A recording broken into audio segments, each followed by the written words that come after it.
उत्तर प्रदेश राजकीय दृष्ट्या देशातलं सर्वात मोठं आणि सर्वात महत्त्वाचं राज्य, देशात सर्वाधिक लोकसभा आणि विधानसभेच्या जागा असणारं राज्य।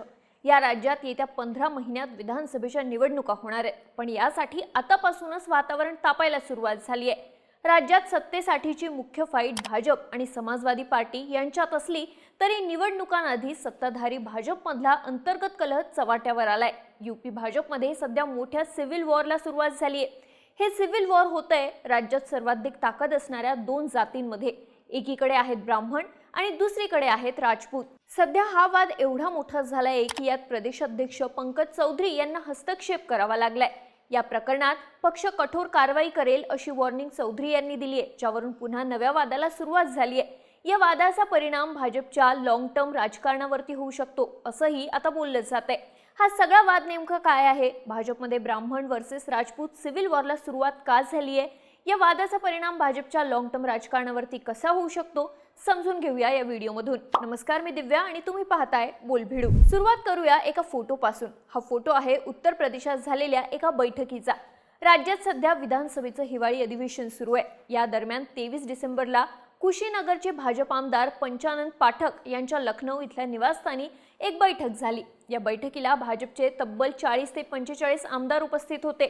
वर सांगण्यात आलं की ही लिट्टी चोखा पार्टी आहे, पण महत्त्वाचं म्हणजे या बैठकीला उपस्थित सगळे आमदार ब्राह्मण समाजाचे होते। या बैठकीवरूनच भाजपमध्ये पुन्हा एकदा ब्राह्मण वर्सेस राजपूत वादाला तोंड फुटलंय। या वादाचं कारण सांगण्याआधी या बैठकीत नेमकं काय घडलं ते सांगते। ब्राह्मण आमदारांच्या या बैठकीत भाजपमध्ये या समाजाकडे होत असलेलं दुर्लक्ष, पक्षात ब्राह्मण नेत्यांचा आवाज दाबला जात असणं, ब्राह्मणांपेक्षा राजपूत आमदारांना जास्त महत्त्व मिळणं अशा मुद्द्यांवरती चर्चा झाल्याची माहिती आहे।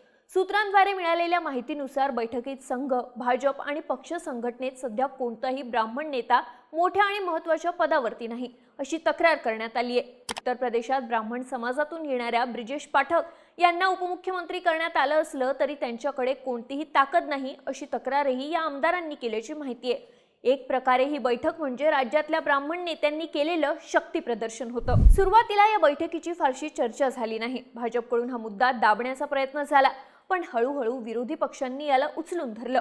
भाजपमध्ये अंतर्गत कलह सुरू झालाय। ब्राह्मण आमदार भाजपवरती नाराज आहेत असं विरोधी पक्षांकडून बोललं जाऊ लागलं। यामुळे राज्याचं राजकीय वातावरण तापायला सुरुवात झाली। वाद एवढा वाढला की शेवटी यूपी भाजपचे प्रदेशाध्यक्ष पंकज चौधरी यांना याबाबत वॉर्निंग जारी करावी लागली। पंकज चौधरी यांनी अशा प्रकारे बैठक घेणाऱ्या आमदारांविरुद्ध कडक भूमिका घेतली आहे। त्यांनी सर्व आमदारांना इशारा दिला की अशा प्रकारचं कृत्य भाजपच्या संविधानाला आणि तत्वांना धरून नाही। भविष्यात अशा बैठका झाल्या तर पक्ष कठोर कारवाई करेल असंही त्यांनी सांगितलंय। पंकज चौधरी यांनी थेट ब्राह्मण आमदारांच्या बैठकीचं नाव घेतलं नाही। त्यांनी सर्व आमदारांना उद्देशून ही वॉर्निंग दिली। मात्र त्यांचा इशारा कोणाकडे होता हे वेगळं सांगायची गरज नाही, पण यावरून भाजपमध्ये पुन्हा एकदा ब्राह्मण वर्सेस राजपूत वादाची ठिणगी पडली आहे। आता हा वाद का सुरू झाला ते पाहू। या वादाचं मूळ आहे 3 महिन्यांपूर्वी झालेली एक बैठक। या वर्षी 11 ऑगस्टला लखनौच्या एका 5 स्टार हॉटेलमध्ये अशाच प्रकारे भाजप आमदारांची एक बैठक झाली होती। ही बैठक बर्थडे सेलिब्रेशनच्या बहाण्यानं बोलवण्यात आली होती, पण या बैठकीला उत्तर प्रदेशातले फक्त राजपूत आमदारच उपस्थित होते। त्यांची संख्या 40च्या आसपास होती। महत्त्वाचं म्हणजे या बैठकीला समाजवादी पक्षाचे बंडखोर आमदारही उपस्थित होते। आता 23 डिसेंबरला झालेल्या ब्राह्मण आमदारांच्या बैठकीकडे राजपूत आमदारांच्या या बैठकीला दिलेलं उत्तर म्हणून पाहिलं जात आहे, पण त्यावेळी भाजप नेतृत्व किंवा प्रदेशाध्यक्ष पंकज चौधरी यांच्याकडून त्या बैठकीवरती कोणताही आक्षेप घेण्यात आला नव्हता। पण आता ब्राह्मण आमदारांच्या बैठकीनंतर पंकज चौधरी यांनी तीव्र आक्षेप नोंदवला। यामुळे हा सगळा वाद सुरू झालाय।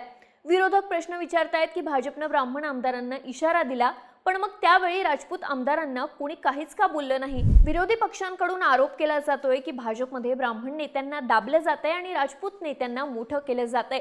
यावरूनच आता भाजपमध्ये या दोन जातींच्या सिव्हिल वॉरला सुरुवात झाल्याचं बोललं जातंय। उत्तर प्रदेशाचं राजकारण सुरुवातीपासूनच ब्राह्मण आणि राजपूत समाजाच्या अवतीभोवती फिरत राहिलंय। राज्यात सध्या ब्राह्मण समाजाचे 46 आमदार आणि 7 मंत्री आहेत, तर राजपूत समाजाचे 45 आमदार आणि 8 मंत्री आहेत। उपमुख्यमंत्री पद ब्रिजेश पाठक यांच्याकडे असलं तरी राज्याची लगाम ज्यांच्या हाती आहेत ते मुख्यमंत्री योगी आदित्यनाथ हे ठाकूर म्हणजेच राजपूत आहेत। योगी मुख्यमंत्री झाल्यापासून राज्यात ठाकूरवाद सुरू झाल्याचा आरोप सातत्यानं केला जातो। योगींच्या काळात राजपूत समाजाला सर्व ताकद मिळत असून इतर समाजाच्या नेत्यांकडे दुर्लक्ष होत असल्याचं म्हटलं जातं।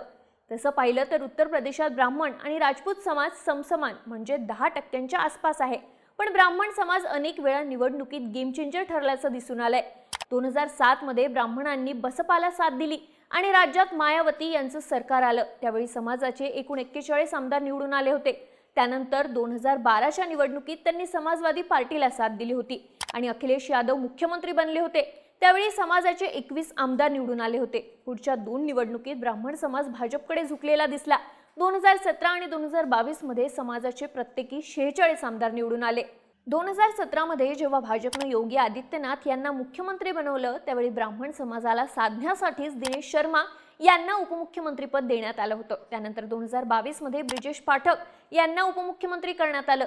CSDSच्या आकडेवारीनुसार 2022 मध्ये भाजपला ब्राह्मणांचं 79% आणि राजपूतांचं 87% मत मिळालं होतं. याचा अर्थ भाजपला जर सत्तेत कायम राहायचं असेल तर या दोन्ही समाजाला एकत्र घेऊनच चालावं लागेल. पण सध्या त्यांच्यामध्येच आपसात वादाला सुरुवात झाल्याचं दिसतंय. यापैकी एक जरी समाज भाजपवरती नाराज झाला तर पक्षाला 2027च्या निवडणुकीत याचा मोठा फटका बसू शकतो. भाजपमधल्या या सिव्हिल वॉरला समाजवादी पार्टीकडूनही हवा दिली जाते. पक्षाचे अध्यक्ष अखिलेश यादव यांनी सोशल मीडियावरती एक पोस्ट करून यावरून भाजपवरती व्यंगात्मक टीका केली. तर पक्षाचे राष्ट्रीय महासचिव शिवपाल यादव यांनी याही पुढे जात भाजपवरती नाराज असलेल्या ब्राह्मण नेत्यांना थेट समाजवादी पार्टीत सामील होण्याची ऑफर दिली. समाजवादी पार्टी अशा नेत्यांना पूर्ण आदर देईल असं त्यांनी म्हटलंय. एकूणच काय तर सध्या उत्तर प्रदेश भाजपमधला अंतर्गत संघर्ष चव्हाट्यावर आलाय. भाजपमधल्या ब्राह्मण नेत्यांमध्ये दुर्लक्ष होत असल्याची आणि राजपूत नेत्यांना जास्त महत्त्व मिळत असल्याची भावना आहे. त्यातही निवडणुकीआधीच हा वाद सुरू झाल्यानं तो पक्षाला महागात पडू शकतो असं दिसतंय. आता भाजप नेतृत्व हा वाद सोडवण्यासाठी काय करतं, दोन्ही समाजाला पुन्हा साधण्याचं काम पक्षाकडून कसं केलं जातं हे पाहणं महत्त्वाचं असणार आहे. तुम्हाला या सगळ्याबाबत काय वाटतं? तुमची मतं आणि प्रतिक्रिया आम्हाला कमेंट करून नक्की सांगा आणि राजकीय घडामोडी विस्तारानं पाहण्यासाठी बोल व्हिडिओच्या YouTube चॅनलला सबस्क्राईब करायला विसरू नका.